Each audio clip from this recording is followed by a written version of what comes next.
నమస్కారం. సుమన్ టీవీ ప్రేక్షకులందరికీ శ్రావణ మాస శుభాకాంక్షలు. శ్రావణ మాసం పూజల మాసం. శ్రావణ మాసాన్ని నభోమాసం అంటారు. శ్రావణ భాద్రపదాలు వర్ష ఋతువు కాబట్టి ఇలాంటి పేరుతో చెప్తారనమాట.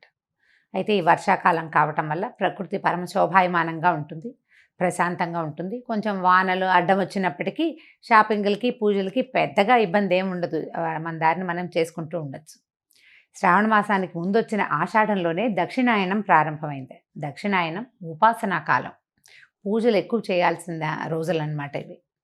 ఇదివరకటి కాలంలో ఏం చేసేవారో కానీ ఇప్పుడు మాత్రం మనం కొన్ని సంవత్సరాలుగా, అంటే కనీసం ఒక 100 సంవత్సరాల నుంచి అనుకోండి, మనకు తెలిసినంత మటుకు మన అమ్మమ్మలు నాయనమ్మలు కూడా ఈ వరలక్ష్మి వ్రతము మంగళగౌరి వ్రతము చేసుకుంటూనే ఉన్నారు, మనకు తెలుసు కదా. అయితే ఈ పూజలు చేయగలిగేటువంటి ఈ రోజుల్లో పూజ ఎవరికి చేయాలి, అసలు పూజ ఎందుకు అనే దాని మీద కొంచెం ఆలోచిద్దాం. శ్రావణ మాసం లక్ష్మీ మాసం అని చెప్పుకుంటాం కదా. శ్రావణము అంటే శ్రవణ సంబంధమైనది. ఈ శ్రవణము అనేది వెంకటేశ్వర స్వామి జన్మ నక్షత్రం. కలియుగంలో కలవు వెంకటనాయక అంటారు.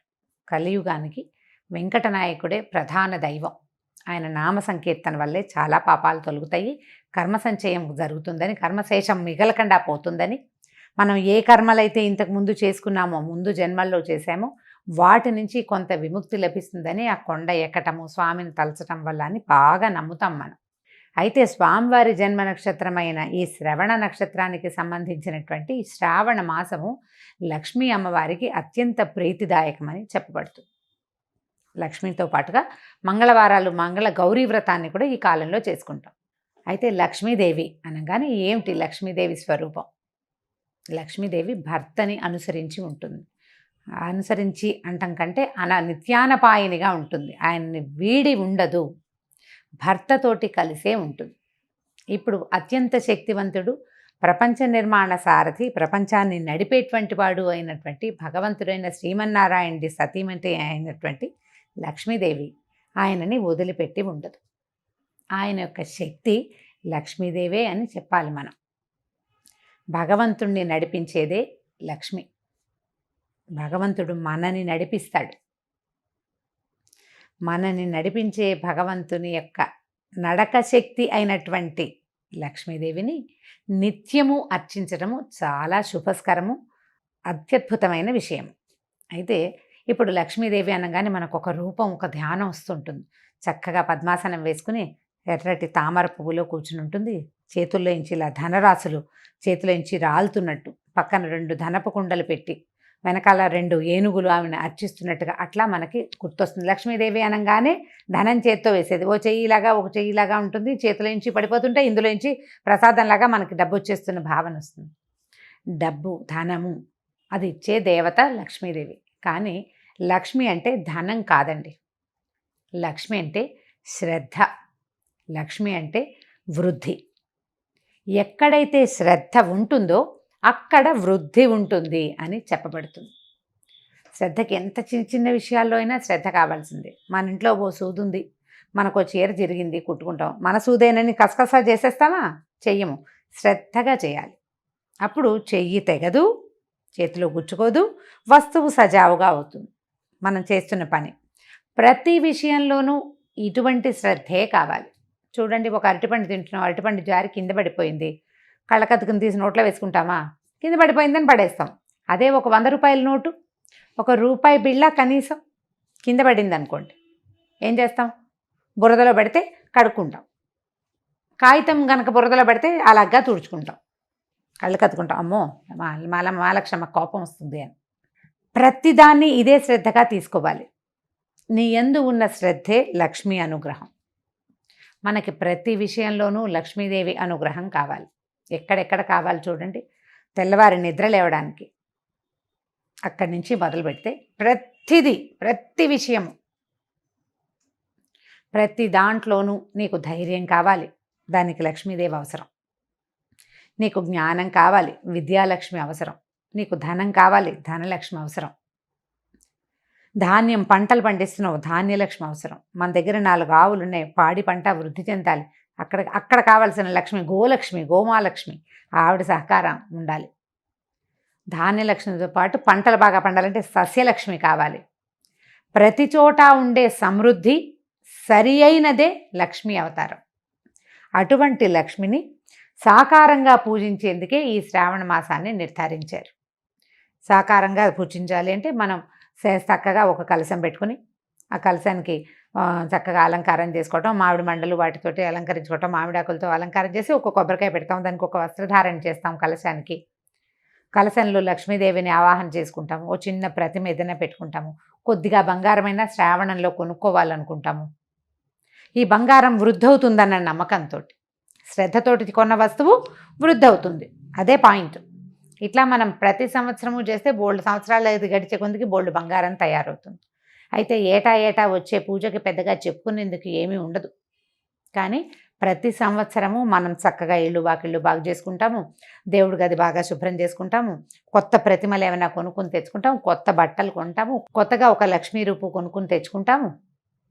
పుట్టింటి వాళ్ళు ఇస్తారు, అత్తవారింటి వాళ్ళు ఇస్తారు. ఎవరికైనా ఏదైనా ఇవ్వదలుచుకుంటే శ్రావణ మాసంలో ఇస్తే ఫలితం బాగుంటుంది. బోలెడన్ని తెలుస్తూ ఉంటాయి. ఈ మార్గంలోనే నిత్యము లక్ష్మీ ఆరాధన చేయడానికి ఈ నెల రోజులు అత్యంత శ్రేష్టమైనవి.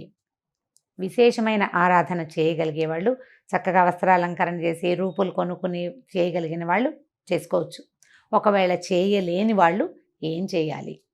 లక్ష్మీ ఆరాధనకి మన ఇంట్లో ఉన్న పాత పటం కూడా పనికొస్తుంది. చక్కగా పటం తుడుచుకోవటం, అమ్మవారికి కొంచెం పసుపు గంధం పెట్టి బొట్టు పెట్టడం, తర్వాత ఒక దీపారాధన చేసుకోవటం, 4 పువ్వులు తోటి అర్చన చేసుకోవటం, లక్ష్మీ అష్టోత్తరం లాంటివి చదువుకోవటం. అష్టోత్తరం అంత పెద్దది రాదు. ఇంద్రుడు చేసినటువంటి మహాలక్ష్మి అష్టకం 10 శ్లోకాలు ఉంటాయి, చిన్నదే.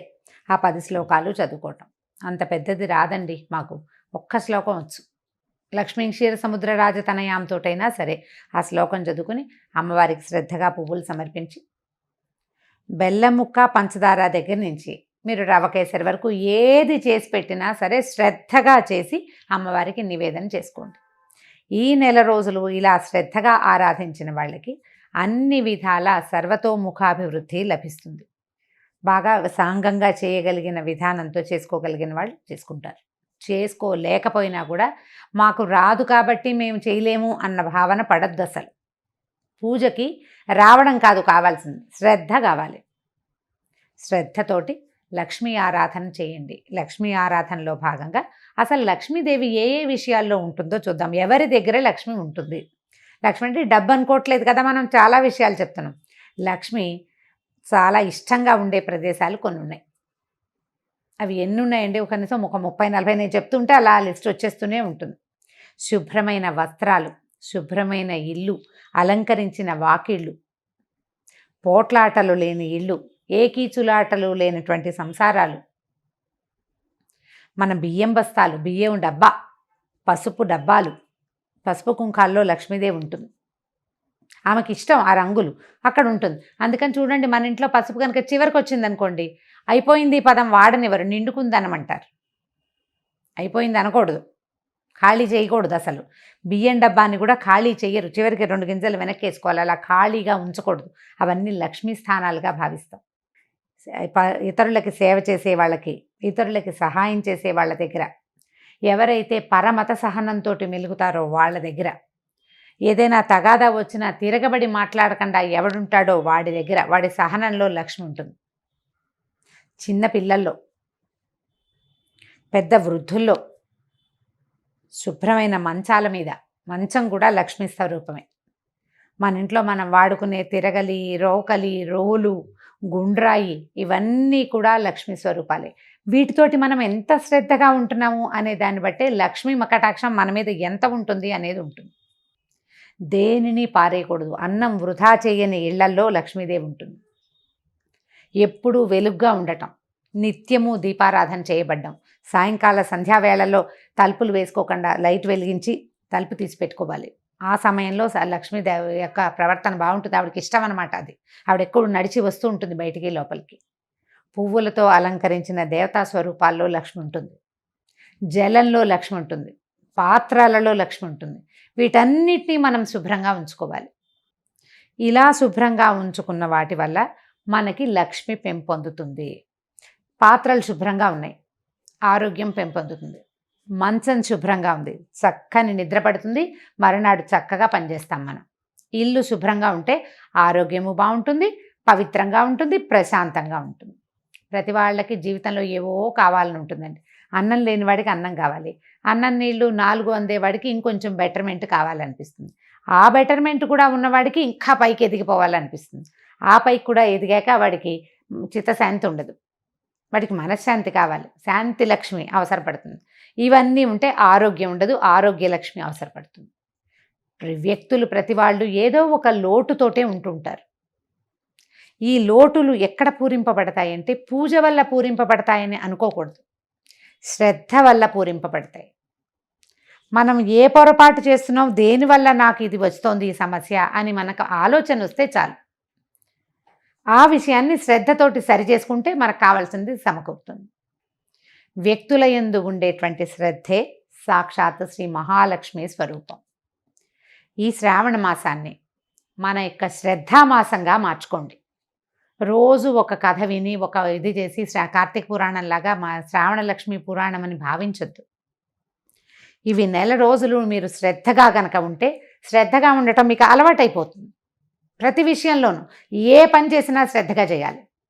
పోట్లాడినా కూడానా అని అడగండి, పోట్లాడకూడదు, పోట్లాడద్దు, కొట్లాడద్దు, కీచులాడద్దు, ఎవరితోటి తగాదా వచ్చే పరిస్థితిని అసలు రానివ్వకుండా ఉంచుకుందాం. ఈ నెలని శ్రద్ధామాసంగా భావించి ఈ నెల రోజులు ఒక దీక్షలాగా దీన్ని చేపట్టండి. ఆ తర్వాత మన ఇళ్లలో సమస్యలు తగ్గిపోతాయి. అత్తగారులతోటి కానీ, భర్తలతోటి కానీ, ఆడపడుచులతోటి కానీ, పిల్లలతోటి కానీ సమస్యలు ఉండవు. ఒకవేళ మనం ఆఫీస్లో పనిచేస్తుంటే ఆఫీస్ వాళ్ళతోటి కూడా మనకు సమస్యలు తగ్గిపోతాయి. శుభ్రత, జాగ్రత్త పెరిగితే ఆరోగ్యం పెంపొందుతుంది. మీరు రోజంతా ప్రశాంతంగా ఉండి శ్రద్ధగా ప్రశాంతంగా ఉండడానికి ప్రయత్నం చేస్తే ఆరోగ్య సమస్యలన్నీ తగ్గుతాయి, చిత్తశాంతి ఆటోమేటిక్గా వచ్చేస్తుంది. ప్రయత్నించి మొత్తం మామ్స్ అందరూ కనుక దీనికోసం ట్రై చేస్తే ఆటోమేటిక్గా డాడ్స్ అండ్ కిడ్స్ ట్రై చేస్తారు. తప్పకుండా ప్రయత్నించండి. కనీసం అయ్యో ఇవాళ చేయలేకపోయాను రేపైనా చేద్దాం అని అనుకోండి. ఇవాళ పోట్లాడేసేయాల్సి వచ్చింది, లేదా గొడవ పడాల్సి వచ్చింది, లేదా ఏదో వస్తువు పడిపోయింది, పగిలిపోయింది, పాలు విరిగిపోయినాయి, ఇలా అజాగ్రత్తలు బోల్డన్ అవుతాయి కదా, వాటన్నిటినీ సరి చేసుకునేందుకు ట్రై చేయండి. ఇవాళ పొద్దున్న నుంచి మనం ఆలోచించాలి. పాలు పొంగిపోకూడదు, జ్ఞాపకం పెట్టుకోండి. పాలు పొంగకూడదు, మన వేళ్ళు గీళ్ళు తెక్కకూడదు, మనం కాలుజారి పడిపోకూడదు, జాగ్రత్తగా ఉండాలి. అన్నం వృధా కాకూడదు, ఏ వస్తువు వృధా కాకూడదు. జాగ్రత్తగా శ్రద్ధగా కనుక చేస్తే ఈ శ్రావణ మాసం తాలూకు ఎఫెక్టు సంవత్సరం అంతా ఉంటుందండి. ఇది పూర్తిగా మన జీవితాలని బాగు చేస్తుంది. మీరు కనుక విద్యార్థులైతే ఏదైనా చదువుకుంటూ హౌస్ వైఫ్స్గా ఉండి కూడా చదువుకుంటాం కదా, నేను కూడా చదువుకుంటూ ఉంటాను. ఎప్పుడు చదువుకునే వాళ్ళు శ్రద్ధగా చదవటం, ఒక సమయ పాలన చేయటం, సమయ పాలన యందు కూడా శ్రద్ధ కలిగి ఉండటమే ఈ మాసం మన మోటో, అదే మన స్లోగన్. శ్రావణాన్ని శ్రద్ధగా మార్చుకోండి, దానికోసం ప్రయత్నం చేయండి. ఈ మాసంలో చేయవలసిన చిన్న పూజలు వ్రతాలు ఉన్నాయి కదా, ఎవరి వ్రతాలు పూజలు చేసుకుంటారు. శ్రావణ మంగళవారము శుక్రవారము కూడా మిమ్మల్ని మళ్ళీ కలుసుకోవడానికి ప్రయత్నం చేద్దాం. అయితే ఈ శ్రావణ మాసం సోమవారంతో మొదలవుతుంది. ఈ సోమవారం విధి విధానం ఏమిటో కూడా మళ్ళీ చెప్పుకుందామండి. శ్రావణాన్ని శ్రద్ధగా ఆచరించండి. నమస్కారం.